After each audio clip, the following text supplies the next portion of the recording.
Guys, so I'm out here today to make a video on this plant called water vine. Now you can find this plant in locations such as Ontario and all throughout Canada. And this plant is most commonly seen climbing up trees, as you can see right now. It isn't very hard to find, and it can supply you with enough water. If you cut enough of these plants open, it can supply you with enough water to get by in a survival situation. So yeah. Now I brought these tools out here to collect a little bit of water from the water vine, and I will show you guys how I will do that. Now to identify the plant, as you can see, you can either look at it going up the tree, or you can check on the ground and find these roots. So the plant originates from the ground and goes up, and what we are going to do is take one of these plastic cups, cut open the vine, and place it underneath. So when you're doing this, I recommend holding your knife like this, putting a little bit of pressure into it, and just making a small notch into the plant. You can tell if the plant's dead or alive by looking on the inside of it. One, you can check if water comes out, then I think you're pretty good. Sometimes they'll be dead, just sitting there. As you can see, this one's alive. Clear a bit of the underneath bark. And you want to try making a little pathway for the water to come out of. Now don't cut the vine straight in half, because that can lead to killing of the plant. And then as you can see, all you have to do is look for the spot where the water is dripping and place your container underneath that. Get in a nice location. This vine should give you enough water to basically survive. I recommend, though, I brought a lot of different cups and containers. Do this with about 5 different plants, and by the time you go back, you wait like half an hour, you'll have a pretty good quantity. And as you can see, this spot right here has a whole lot of them. They usually grow in big clumps. All you have to do is clear any brush that you don't want out of the way. And then you just make your notch into it.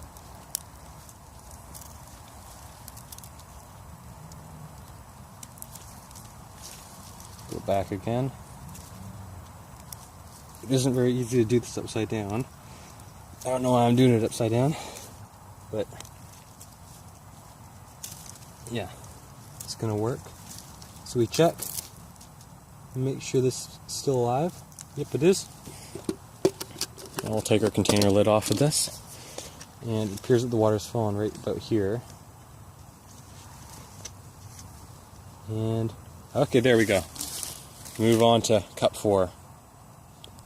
And sometimes when you come across this plant, it may look like it's too big to actually be water vine, but I've seen it before where the water vine can be at least like a couple inches thick. So all you gotta do is just go up to it, see if the bark comes off easy, like it does, and then you know you got it.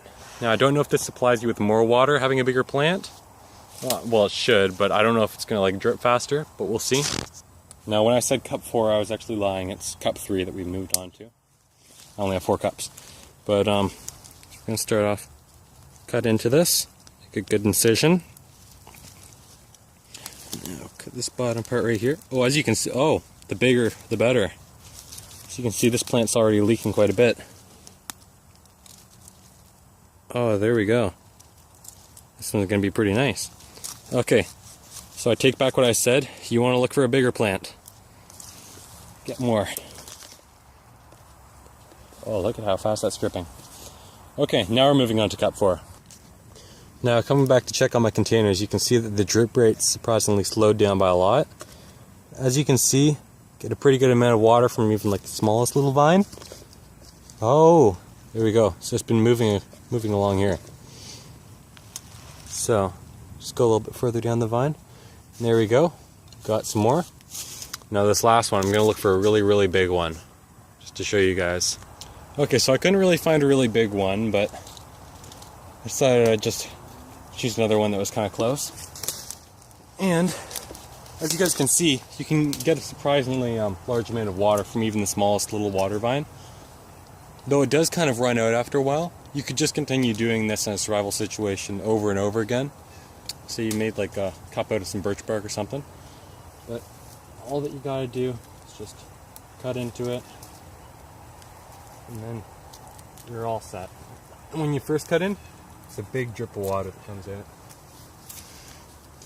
And that tells you that the water is flowing pretty good.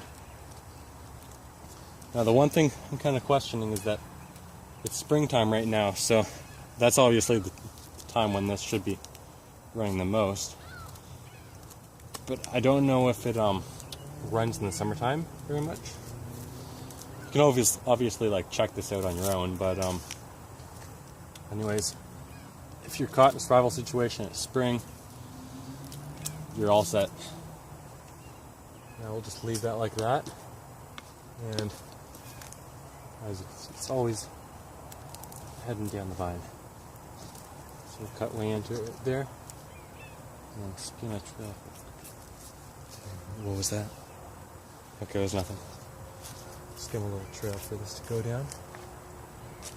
As you can see, it's dripping already. I don't know if this contains any vitamins at all, but either way, it's good for you. Now I will show you guys ending scene. Me with my big cup of water from the water vine. Okay, so when I went back to my my other cup, I just wanted to show you guys how much water you can get from just one plant. Now, this is only one cup, I have 4.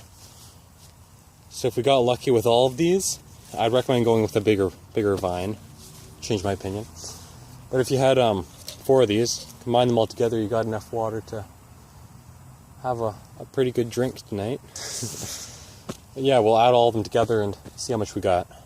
Okay, sorry I keep doing extra things, but just wanted to say to you guys one tip when doing this. So I went over to my other ones. It was just kind of small, crappy vine, and didn't really get very much water. As you can see, I only got like a small dribble from that. I combined it with this one, and I have a good enough amount right there. But I recommend, yeah, if it isn't working, just switch and go to another vine, which is what I'm going to do right here. Okay, you guys, so as you can see, I've collected all my other containers and poured it all into this one right here. Now this vine, I don't know how, but it just seems to never stop dripping. And it's going surprisingly fast too. Now I'm pretty sure you don't have to worry about leaving the vine to bleed out, because 1, all the water is just going to be going back into the soil, and 2, it climbs up trees such as this one right here, brings them down and killing them. As you can see, that one's dead now. But yeah, so we're going to take a look at this cup that we've got right here, and as you can see, we have a pretty good drink right here. Now this is all spanning over a period of around 30 minutes, so I'd say if you could get this much water in 30 minutes, if you actually like had to survive and you were like dying, you could probably manage quite well.